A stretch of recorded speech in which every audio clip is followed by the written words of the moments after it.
दैनंदिन जीवनात वागताना काय करावे व काय करू नये याविषयी या कवितेमध्ये सांगत असताना आपले जगणे आपली ओळख ही कविता संदीप खरे यांची प्रसिद्ध कविता आहे. या कवितेमध्ये त्यांनी म्हटलंय की आपले जगणे आपली ओळख उपरे अर्धे जोडू नको, दिवा होऊन उजळ जगाला चाकू होऊन कापू नको, नित्य घडावे वाचन लेखन क्षण कार्याविन दौडू नको, नित्य पर्वचा व्यायामाविन झोप घ्यावया पडू नको, पावित्र्याची पांगर वस्त्रे होऊन पटकूर पसरू नको, शोभेहून ही श्रेष्ठ स्वच्छता आदी मंत्र हा विसरू नको, नम्र राहावे सौम्य पाहावे उगा कुणास्तव अडी नको, उगा कुणाला खिजवायला करू तया वर कडी नको, नको फुकाची हाजी हाजी लोचट बुचट काही नको, परंतु दिसता उदात्त काही ताटर माता मुडी नको, पैल शक्तीने गोवर्धन तू कंस होऊन छडू नको, नको उगाच वाद परंतु कुणी धमकावता पडू नको, आपुल्या आपुल्या दुःखासाठी नैने अश्रू ठेवू नको, पण दुसऱ्यास वाहो करुणा व्यर्थ कोरडा राहू नको, तुडवीत राहणे कुशाल जावे नव्या पथाला भिवू नको, ज्यावर श्रद्धा प्राणा आतून ते केल्याहून राहू नको, जेथे वाटा तेथे काटा उगा भेदरून अडू नको, करता हिम्मत जगता किंमत ढेकर गुळमुळ रडू नको, कर्तृत्वाचे घडवी वेरूळ कर्तव्याला मुकू नको, माते सह मातीचे देणे फेडायला तू चुकू नको. अशा प्रकारे ही कविता आपल्याला आपले जगणे आपली ओळख या कवितेमध्ये संदीप खरे यांनी सांगितलं आहे की आपण जगत असताना जीवन जगत असताना आपण काय करावे आणि आपण काय करू नये हे याविषयी सांगताना ते म्हणतात की आपले जगणे आपण आपलं जगतो, आपण जीवन आपलं जगत असतो आहे ना, प्रत्येकजण आपलं जीवन जगत असतात आणि जीवन जगत असताना आपण कशा प्रकारे आपलं जीवन जगतो ती आपली ओळख असते आहे ना, आपण कशा प्रकारे आपलं जीवन जगतो ती आपली ओळख असते. बघा आता आपण एका क्लासमध्ये राहतो, एका क्लासमध्ये समजा 2 मैत्रिणी असल्या, एका मैत्रिणीला नेहमी सतत खोटे बोलायची सवय असते है ना, चिटिंग करायची सवय, खोटं बोलायची सवय, कोणाला फसवायची सवय, कोणाला काही वस्तू चोरायची सवय, त्यामधून काही वस्तू काढायची सवय असली आणि एका मैत्रिणीला या सर्व गोष्टीशी काही तिला घेणं देणं नसते, तिचा अभ्यास आणि ती नेहमी खरी बोलणे, सगळ्यांशी चांगलं वागणे, सगळ्यांना मदत करणे असे ज्या 2 मैत्रिणी असल्या, आता दोघीजणी आपलं जीवन जगते, 2 मित्र म्हणा 2 मैत्रिणी म्हणा. मग आता आपला क्लास संपला, 10वी झालं, बोर्डाचे पेपर झाले, आपण आपल्या घरी जातो किंवा आपलं पुढचं एज्युकेशन आपलं सुरू ठेवतो, पुढलं शिक्षण आपण सुरू ठेवतो. मग कधी काळी जर आपला विषय निघाला क्लासमध्ये तर मग आपण म्हणत असतो किंवा आमच्या तोंडून शिक्षक या नात्याने असं निघते की नाही या वर्षी हे बॅच होती 9व्या वर्गाची, त्या क्लासमध्ये हे मुलगी अशी होती आणि हा मुलगा असा होता, मग तुमची ओळख झाली ते है ना, आपले जगणे आपली ओळख म्हणजे ते तुमची एक ओळख झाली की नाही, या तुमचं नाव कसं निघल, चांगल्या लोकांचं चांगलंच नाव निघेल आहे ना. जर आपण असं वाईट वागलो, कोणाला फसवलो तर आपली ओळख कशी राहील, वाईटातच आपण गणल्या जाऊ आणि आपली सवय चांगली असली तर आपली गिनती चांगल्यामध्येच होईल. म्हणून आपलं जे जगणं आहे ते आपली एक ओळख असते है ना, म्हणूनच मरावे परी कीर्तिरूपी उरावे असं म्हणतो आपण. मेल्यानंतर जो माणूस चांगला वागतो त्याचं नावच निघते है ना, नाही माणूस अमका माणूस चांगला होता बा, आणि जर माणूस एखादा जर चांगला मेल्यानंतरही आपण त्याला चांगलं म्हणत नाही, वरच्यावर आपण तितक्यापुरतं चांगलं म्हणतो पण माघारी आपण त्याच्या निंदा करतो आहे ना, होता हा माणूस पण बिलकुल चांगला नव्हता, त्याने फसवेगिरी हे त्याचं आपण नाव काढत असतो. म्हणून आपलं जे जगणं आहे त्या जगणं आपली एक ओळख होऊन जात असते. म्हणून या ठिकाणी संदीप खरे म्हणतात की आपले जगणे आपली ओळख उपरे अर्धे जोडू नको, दिवा होऊन उजळ जगाला चाकू होऊन कापू नको. आपले जे जगणे आहे हे आपले जगणे एक प्रकारे आपली ओळख आहे, उपरे अर्धे जोडू नको. उपरे अर्धे जोडू नको म्हणजे तू जे काही जीवन जगत असताना उसने, उपरे म्हणजे उसने किंवा ठिगळ आपण म्हणतो, ते तू जोडू नको. दिवा होऊन तू इतरांना उजेड दे, दिवा होऊन तू इतरांना प्रकाश दे, दिवा होऊन तू इतरांना मदत कर, चाकू होऊन तू इतरांना कापू नको. तू कोणाला फसवू नको, कोणाची फसवेगिरी करू नको, खोटं बोलू नको. चाकू होऊन तू इतरांचा गळा, आपण म्हणतो ना केसाने गळा कापला, केसाने गळा कापला म्हणजे विश्वासघात केला. म्हणून चाकू होऊन तू कोणाला फसवू नको, कोणाला कापू नको. दिवा होऊन तू इतरांना तू उजेड दे. दिव्याचं काम काय असतं, उजेड देण्याचं आहे ना, मार्ग दाखवण्याचं, उजेड देण्याचं. म्हणून दिवा होऊन तू उजेड दे, चाकू होऊन तू कोणाची फसवेगिरी करू नको, कोणाला तू मारू नको, कोणावर अन्याय करू नको. नित्य घडावे वाचन लेखन कार्य, क्षण कार्याविन दडू नको. नित्य पर्वाचा व्यायामाविन झोप घ्यावे या पडू नको. नित्य घडावे वाचन लेखन, नित्य म्हणजे नेहमी. आपल्याला काय म्हणते की नेहमी आपण वाचन लेखन करत राहिलं पाहिजे. आपण म्हणतो ना वाचाल तर वाचाल. जर आपण वाचत राहू तर आपलं काही ना काही भविष्य घडेल. वाचत राहू तर म्हणजे काय होईल, तर आपला ज्ञानाचा साठा वाढेल, है ना. आपण नेहमी वाचत राहिलं तर आपलं ज्ञान वाढेल, ज्ञानाचा साठा वाढेल. म्हणून नित्य घडावे वाचन लेखन, वाचलेलं आपण लिहिता आलं पाहिजे. क्षण कार्याविना दौडू नको. दौडू नको म्हणजे घालवू नको. क्षण म्हणजे प्रत्येक क्षणी तू काही ना काही कार्य करत राहा. प्रत्येक क्षण असा येऊ दे की त्या प्रत्येक क्षणी तू काम करत राहा. कोणताही क्षण तू कार्य केल्याविना दौडू नको. म्हणजे कोणताही एक क्षण की तू बिना कामाचा तू वाया जाऊ देऊ नको.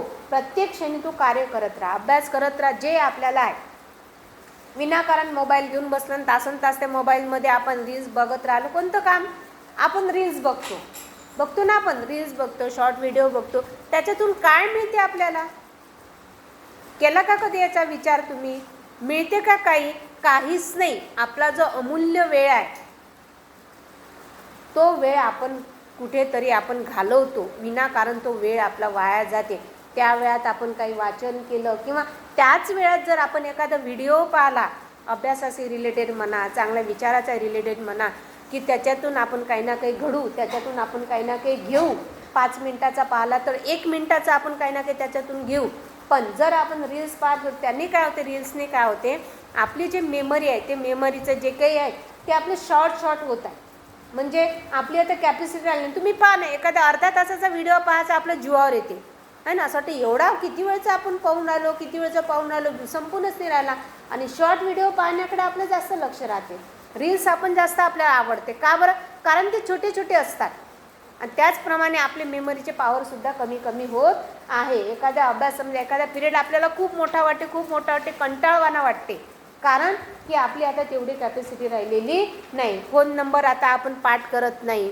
पहिले आपण किती नंबर पाठ करत होतो. आपल्या कुटुंबातले सगळे नंबर आपल्या पाठ राहत होते. आता स्वतःचा नंबर आपल्याला कधी आठवत नाही. हे कशामुळे होत आहे? हे रील्स आणि शॉर्ट व्हिडिओ जे आपण पाहतो त्याच्यामुळे हे सर्व परिणाम होत आहे. आपली मेमरी कमी होत आहे त्या रील्समुळे. म्हणून या ठिकाणी म्हटलं आहे की कोणताही क्षण असो तो क्षण आपण कार्य केल्याशिवाय दवडता कामा नाही. नित्य पर्वाचा व्यायाम झोप घ्यावया पडू नको. नेहमी तू नित्य पर्वाचा व्यायाम, रोज तू व्यायाम कर. व्यायामाने काय होते, आपली बुद्धी तल्लख राहते, मेमरी स्ट्रॉंग राहते आणि शरीरसुद्धा आपलं सुदृढ राहते. म्हणून नित्य तू व्यायाम कर. व्यायामाविन झोप घ्यावया पडू नको. व्यायाम केल्याशिवाय तू झोपू नको. झोप तर आपल्याला आवश्यकच आहे रोजची. मग व्यायाम केल्याशिवाय तू झोपू नको. म्हणजे नित्य तू व्यायाम कर. पावित्र्याची पांगर वस्त्रे होऊन पटकूर पसरू नको. शोभेहून श्रेष्ठ स्वच्छता आदी मंत्र हा विसरू नको. पावित्र्याची पांगर वस्त्रे, पावित्र्याची मांगल्याची तू वस्त्रे पांगर म्हणजे पवित्र वस्त्र तू घाल, जेणेकरून आपली संस्कृती जपल्या जाईल, आपलं पूर्ण शरीर झाकल्या जाईल असे वस्त्र आपण घातले पाहिजे. पवित्र वस्त्र आपण घातले पाहिजे. पवित्र वस्त्र म्हणजे काय, तर आपण पूर्ण अंगभर कपडे आपण घातले पाहिजे. पावित्र्याचे पांगर वस्त्रे होऊन पटकूर पसरू नको. होऊन पटकूर म्हणजे जे काही पटकूर म्हणजे चिंध्या, फाटके तुटके कपडे आपण घालायचे नाही. कधी आपल्याला सवय असते, आपल्या घरी जुने पुराणे कपडे ठेवलेले राहते गाठोड्यात. कधी काळी आपल्या आईला काम पडलं आणि त्या गाठोडं आईनं उघडलं तर आपण काय करतो, त्याच्यातले जुने कपडे बाहेर काढतो. हे आवडलं, ते आवडलं. जेव्हा घालायचं असते तेव्हा आपण घालत नाही, नंतर आपल्याला ते घालावंसं वाटते. म्हणून म्हणते की विनाकारण आपण फाटके तुटके कपडे घालायचे नाही. स्वच्छ आणि न फाटलेले, जुने असले तरी चालते पण स्वच्छ आणि न फाटलेले कपडे आपण घालायचे. शोभेहून श्रेष्ठ स्वच्छता आदी मंत्र हा विसरू नको. आपली जे हे आहे स्वच्छता, आपण कधी काय ठेवलं पाहिजे, आपण स्वच्छ राखली पाहिजे. शोभेपेक्षा आपण कुठेही स्वच्छता आपण राहिली पाहिजे. नाही तर ऊपर से टामटूम अंदर से राम जाने, है ना. शनिवारी आपण तसंच करत असतो, है ना. कपडे घालतो, हातपाय धुतले, काय म्हणतो आपण का आंघोळ बिंघोळ करायचा काही पत्ता नाही. त्याच्यामुळे वरून वरून आपण चांगलं राहतो पण आपण स्वच्छ राहत नाही. म्हणून शोभेपेक्षा आपण स्वच्छ राहिलं पाहिजे. नम्र राहावे, सौम्य पाहावे, उगा कुणास्तव अडी नको. आपण कधीही नम्र राहिलं पाहिजे, शालीन राहिलं पाहिजे आणि सौम्य राहिलं पाहिजे. म्हणजे कोणाच्याही बद्दल आपल्या मनात कधीही अडी असता कामा नये, द्वेष असता कामा नये, मत्सर असता कामा नये. ईर्ष्या, द्वेष, मत्सर कोणाविषयी आपल्या मनामध्ये असता कामा नाही. उगाच कुणास्तव अडी नको. उगाच कुणाच्या प्रती आपल्या मनामध्ये अडी ठेवायला नको. कुणाप्रती आपल्या मनामध्ये द्वेष, मत्सर, ईर्ष्या ही भावना असता कामा नये. उगा कुणाला खिजवायला करू तयार कडी नको. उगाच कोणाला खिजवायचं नाही, कोणाला चिडवायचं नाही. नको फुकाची हाजी हाजी, लोचट बुडचट काही नको. फुकट कोणाची हाजी हाजी करायची नाही. हे तुम्हाला काही माहीतच नाही. काय पटसंख्या द्या पेरी. मुले किती आहे? 4.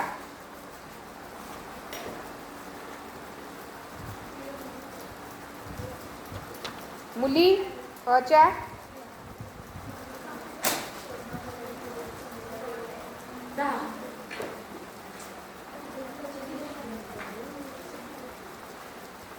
ब मुले मुले 0 मुली मॅम अजून एक 0 देते.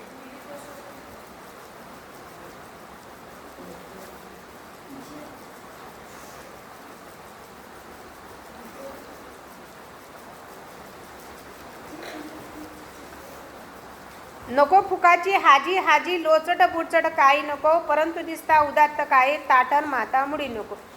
विनाकारण कोणाची हाजी हाजी करायची नाही. विनाकारण कोणाची हाजी हाजी करायचे नाही. लोचट बुडचट काही नको. परंतु दिसता उदात्त काही, ताटण माता मुडी नको. पहिले शक्तीने गोवर्धन तू कंस होऊन छडू नको. नको उगाच वाद परंतु कुणी धमकावता पडू नको. तुझ्या शक्तीने तू गोवर्धन पर्वत पैल. श्रीकृष्णाने गोवर्धन पर्वत उचलला होता ना, गोवर्धन पर्वत पैल. कंस होऊन छोडू नको. गोवर्धन पर्वत उचलून त्यांनी इतरांची मदत केली श्रीकृष्णाने. आणि कंसाने काय केलं तर कंसाने गरीब जनतेला छळलं. म्हणून तू गरीब जनतेला न छळता कृष्ण होऊन तू इतरांची मदत कर. नको उगाच वाद परंतु कुणी धमकावता पडू नको. विनाकारण कोणाच्या भांडणात पडायचं नाही. विनाकारण कोणाच्या वादात पडायचं नाही, कोणाच्या भांडणात पडायचं नाही. उगाच वाद परंतु कोणी धमकावता. जर तुला कोणी धमकी दिली तर तू त्या ठिकाणून पडू सुद्धा नको. त्या ठिकाणी तू समोरच्या व्यक्तीचा सामना कर, पण विनाकारण कोणाचं भांडण आपल्या अंगावर घ्यायचं नाही. आपल्या दुःखासाठी नैनी अश्रू ठेवू नको. पण दुसऱ्यास्तव वाहो करुणा व्यर्थ कोरडा राहू नको. आपल्या दुःखासाठी नैनी अश्रू ठेवू नको. जे काही दुःख आहे त्या दुःखाला तू सामोरे जा. विनाकारण त्या दुःखामध्ये गुरफटून तू विनाकारण रडत बसू नको. डोळ्यामध्ये तू अश्रू आणू नको. त्या दुःखातून मार्ग काढ. सुखाच्या मागे दुःख आणि दुःखाच्या मागे सुख असा निसर्गाचा नियम सगळ्यांच्या पाठीमागे आहे. पण एखादं दुःख आलं तर दुःखामध्ये विनाकारण न रडता त्याच्यातून आपण मार्ग काढायचा प्रयत्न केला पाहिजे. विनाकारण आपण त्यामध्ये रडत बसता कामा नको नाही. पण दुसऱ्यास्तव वाव करुणा व्यर्थ कोरडा राहू नको. पण दुसऱ्यास्तव वाव करुणा म्हणजे इतरांप्रती तुझ्या मनामध्ये दयेची भावना, करुणेची भावना असली पाहिजे, मदतीची भावना असली पाहिजे. व्यर्थ कोरडा राहू नको. कारण मनामध्ये दया पाहिजे. व्यर्थ कोरडा तू राहू नको. कोणाला जर वेळ प्रसंगी तुला मदत करायची वेळ आली तर तू इतरांना मदत करण्यासाठी तू धावून जा. तुझ्या मनामध्ये करुणेची भावना, दयेची भावना पाहिजे. तुळवीतराने खुशाला जावे, नव्या पथाला भेऊ नको. ज्यावर श्रद्धा पाना आतून ते केल्याविन राहू नको. तुळवीतराने खुशाल जावे. तुळवीतराने खुशाल जावे म्हणजे नव्या पथाला भिवू नको. नवीन रस्ता जो काही असेल, नवीन अडीअडचण जर तुझ्या आयुष्यामध्ये आली तर नवीन रस्त्याला, पथ म्हणजे रस्ता, नवीन रस्त्याला तू भिवू नको. तू खुशाल तुझं आयुष्य मार्गक्रमण करत जा. खुशाल तुला जे काही आयुष्य मिळालं, कुशल तुळवीत राहणे म्हणजे तुला जे काही अडीअडचणी आल्या, जे काही संकटे आले, चालत असताना जे काही खाच खडगे आले, चढ उतार आले, अडीअडचणी आल्या, त्याचा तू खुशाल तू चालत जा. जीवनामध्ये दुःख सुख लागलेलेच आहे, अडीअडचणी लागलेलेच आहे. असा कोणीच नाही आहे तर त्याच्या जीवनामध्ये दुःख नाही आहे आणि पूर्ण सुख आहे, आणि पूर्ण सुख असून दुःख नाही आहे, दुःख नाही तर सुख नाही आहे. प्रत्येकाच्या जीवनामध्ये सुखाच्या पाठीमागे दुःख, दुःखाच्या पाठीमागे सुख, असे जीवन आपलं चालत असतं. म्हणून कोणताही प्रसंग येऊ, प्रत्येक क्षणी तुला आयुष्यामध्ये चालत जायचं आहे. आणि अडीअडचणी आल्या, नवीन रस्ता आला, नवीन मार्ग आला, नवीन तुझ्या जीवनामध्ये जीवन जगत असताना तुला काही करायचं असलं तर विनाकारण तू भिवू नको. नवीन रस्त्यानं जायला तू घाबरू नको. ज्या ठिकाणी तू हिंमत दाखवशील त्या ठिकाणी नवीन रस्ता तुझ्यासाठी तयार आहे. फक्त हिमतीने आपलं जीवन जगत जा. जेथे वाटा तेथे काटा, उगा भेदरून अडू नको. करता हिंमत जगाला किंमत, भेकळ गुरमुडू रडू नको. काय म्हणते? जेथे वाटा आहे, जिथे मार्ग आहे तिथे काट आहे. जिथे मार्ग आहे तिथे अडीअडचणी आहे ना. जसं आता आपण अभ्यासाचं आपण मनामध्ये धरलं, नाही बा मला 90% पाहिजे, 80 पाहिजे. ज्या क्षणी आपण ठरवू नाही मला एवढा अभ्यास करायचाच आहे, त्या क्षणी आपल्या अडीअडचणी तयार होतात है ना. जर आपण मनाने ठरवलं की नाही मला आज एवढा अभ्यास करायचा आहे, तेव्हाच आपल्याला झोप येते, तेव्हाच आपल्याला मध्ये कोणीतरी काम सांगते, तेव्हाच आपल्याला एखादं गाणं आठवते पिक्चरचं, तेव्हाच आपल्याला एखाद्या मैत्रिणीचा फोन आठवते, तेव्हाच कोणाची तरी आपल्याला आठवण येते. का बरं? कारण आपण ठरवतो अभ्यास करायचं म्हणून. चांगली गोष्ट आहे ना, अभ्यास करणं ही चांगली गोष्ट आहे. मग आपण जेव्हा एखादी चांगली गोष्ट ठरवतो तेव्हाच आपल्याला काही ना काही मार्ग, म्हणजे काहीतरी त्याच्यामधून आपल्याला डिस्ट्रॅक्ट करायसाठी म्हणा की त्याच्यातून आपण हे गोष्टी केल्याने पाहिजे म्हणा, तेव्हाच आपल्याला काही ना काही अडीअडचणी तयार होतात. मग त्याही अडीअडचणी ओळखून आपल्याला आपल्यासाठी हिताचं काय, आपण त्यावेळी काय केलं पाहिजे. मैत्रिणीला फोन केला पाहिजे की मोबाईल घेतला पाहिजे की कोणी सांगितलेलं काम इतकं महत्त्वाचं आहे का, आपल्या अभ्यासाच्या समोर इतकं महत्त्वाचं आहे का. किंवा आपण त्या व्यक्तीला म्हणू पण शकतो की मी हे जे काम तुम्ही सांगितलं ते मी अर्ध्या तासानंतर तुमचं हे काम करून देईल, पण आता मी मनाने ठरवलं ना मला आता अभ्यास करायचा अर्धा तास, तर तो वेळ तुम्ही अभ्यासालाच दिला पाहिजे. म्हणून या ठिकाणी म्हटलं आहे की जेथे वाटा तेथे काटा. ज्या ठिकाणी आपण ठरवू त्या ठिकाणी काटा म्हणजे अडीअडचणी तयारच आहे. उगाच भेदरून अडू नको. उगाच विनाकारण भेकळपणाने किंवा भीतीने तू अडू नको. करता हिंमत जगाला किंमत, भेकळ गुरमुड. तू जेव्हा हिंमत करशील तेव्हाच तुझी जगाला किंमत समजेल. तू जेव्हा हिंमत करशील तेव्हाच तुझी जगाला किंमत समजेल. भेकळ होऊन विनाकारण गुणमुड होऊन रडू नको. जर आपण मेहनत केली नाही, जर आपण प्रत्यक्षाने कार्य केले नाही तर रडल्याशिवाय आपल्या मागे पर्याय नाही, रडत बसावंच लागणार आहे. म्हणून आता ही वेळ तुमच्या हातात आहे. भविष्यात काहीतरी करण्यासाठी, भविष्याचं काहीतरी करून दाखवण्याची वेळ तुमच्याजवळ आहे. म्हणून या वेळेचं तुम्ही सार्थक केलं पाहिजे. विनाकारण रडत बसण्याची वेळ मग नंतर आपल्यावर येता कामा नये. कर्तृत्वाचे घडवी वेरूळ, कर्तव्याला मुकू नको. मातेसह मातेचे देणे फेडायला तू चुकू नको. कर्तृत्वाचे घडवी वेरूळ, कर्तृत्वाचे तू वेरूळ घडव, कर्तृत्वाचं तू कर्तृत्व कर, असे कार्य करी. कर्तव्याला तू मुकू नको. तुझं जे कर्तव्य आहे, तुझं काय कर्तव्य आहे, आता आपलं कर्तव्य काय आहे, तुमचं काय कर्तव्य आहे का अभ्यास, एकच कर्तव्य आहे तुमचं, दुसरं कर्तव्य तुमच्या पाठीमागे नाही आहे. तुमच्या बाबाचं कर्तव्य काय आहे, तुम्हाला व्यवस्थित जेवायला देणं, तुमचं पालन पोषण करणं, तुमचं शिक्षण पूर्ण करणं, वेळ अडीअडचण आली, तुमची तब्येत खराब झाली तर तुमची काळजी घेणं है ना, तुम्हाला जे जे लागते ते पुरवणं, ते बाबाचं कर्तव्य.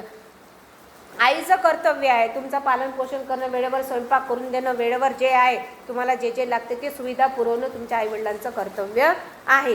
त्यासाठी त्यांना पैशाची तडजोड करावी लागतात, दुसऱ्यांच्या ठिकाणी त्यांना काम करावं लागतं, हे सर्व त्यांचे कर्तव्य झाले.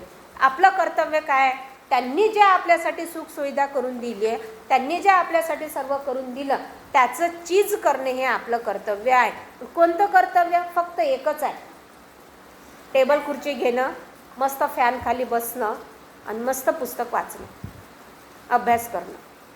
याच्यापेक्षा दुसरं सोपं कामच नाही जगात. दिसते का तुम्हाला? अभ्यासापेक्षा दुसरं सोपं काम आहे का? शेतात जाऊन तर दिवसभर उन्हात काम करावं लागते, आता आम्ही आमचं काम करून आलो टीचर लोक. आम्हाला कितीतरी मेहनत आहे. तासनतास तुमच्यासमोर बडबड करत बसा लागते. घसा सुकून जाते, तहान लागते, घरच्या अडीअडचणी वेगळ्याच असते. ते सर्व सांभाळून तुम्हाला शिकवायला यावं लागते. एवढ्या दुरून अपडाऊन करावं लागते. तुमच्या इतकं सोपं काम दुसरं कोणतंच नाही. किती आहे अभ्यास म्हणजे काय आहे? मस्त फॅन खाली बसतो, मस्त कूलर जवळ बसतो, मस्त टेबल खुर्ची घेतो, जेव्हा झोप आली तेव्हा झोपतो, जेव्हा अभ्यास करावा वाटलं तेव्हा अभ्यास करतो, है ना. जेव्हा काही पिक्चर पाहायचं वाटलं तेव्हा पिक्चर पाहतो. हे सर्व तुमचे सुखाचे दिवस आहे. बरं, तुम्हाला जरी हे कठीण वाटले तरी हे तुमचे सुखाचे दिवस आहे. आणि याच्यात फक्त एकच काम करायचं आहे, फक्त अभ्यास करायचा. ना कुठे उन्हात जा लागत, ना कोणतं शारीरिक कष्ट करायला लागत, ना कोणतं ओझं उचला लागत. पहा ना, ट्रॅक्टरवरचे ट्रॉलीवरचे जे लोक पाहतो मजूर, आपण किती त्यांना टोपलेच्या टोपले उचला लागते, टाका लागते. आपण पाहतो ना समाजात किती मेहनतीचे कामं करतात लोक. शेतात किती मेहनतीचे कामं करतात. आजूबाजूला किती मेहनतीचे लोक काम करतात. सगळ्यात सुख म्हणजे अभ्यासात आहे. मस्त बसणे फॅन खाली, टेबल खुर्ची घेणे आणि वाचत बसणे. फक्त एकच आहे, काय एकाग्रतेने आपल्याला ते करावं लागते. इकडे तिकडे लक्ष न देता आपण एकाग्रतेने जर वाचलं तर ते आपलं लक्षात राहतं. म्हणून या ठिकाणी म्हटलं आहे की कर्तृत्वाचे घडवी वेरूळ कर्तव्याला मुकू नको. तुमचं जे कर्तव्य आहे, सगळ्यांचे वेगवेगळे कर्तव्य आहे. तुमचं कर्तव्य तुमचं, आमचं कर्तव्य आमचं, आईवडिलांचं कर्तव्य वेगळं, टीचरचं कर्तव्य वेगळं, है ना.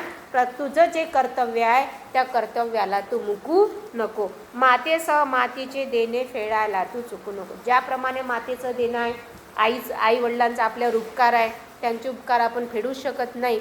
जसं त्यांचे उपकार आहे त्याचप्रमाणे या मातीचे सुद्धा आपल्यावर उपकार आहे. भारत देशाचे सुद्धा आपल्यावर उपकार आहे की आपण सुरक्षित या देशामध्ये आहे, है ना. ना कोणती सीमारेषा आहे, ना कोणती, ना काही सुरक्षित आपल्या देशामध्ये आपण आहे. सो कर्तव्याला मुकू नको. आणि मातेचे उपकार, मातीचे उपकार, देशाचे उपकार तू फेडायला तू विसरू नको. अशा प्रकारे या ठिकाणी संदीप खरे यांनी आपले जगणे, आपली ओळख या कवितेमध्ये आपले जे काही एक कर्तव्य आहे ते कर्तव्य आपण चांगल्या रीतीने पार केले पाहिजे. आपला कोणताही क्षण असो तो क्षण आपण सतत कार्यात राहिलं पाहिजे, सतत आपण काम करत राहिलं पाहिजे. विनाकारण बसणं, टवाळक्या करणं याच्यात काय अर्थ. कारण हे जर आपण विनाकारण जर आपण वेळ आता घालवली तर पुढे चालून पस्तावल्याशिवाय आपल्या मार्ग नाही. म्हणून हे जे अमूल्य क्षण आहे तुमच्याजवळ, यावेळी आपलं जे कर्तव्य आहे ते कर्तव्य आपण केलं पाहिजे. त्यासाठी आपलं भविष्य जर सुखावं तुम्हाला घालवायचं असेल तर आपण आपलं काम नीट आणि स्वच्छ मनाने केलं पाहिजे. समजली कविता? बरं, याच्यावरचं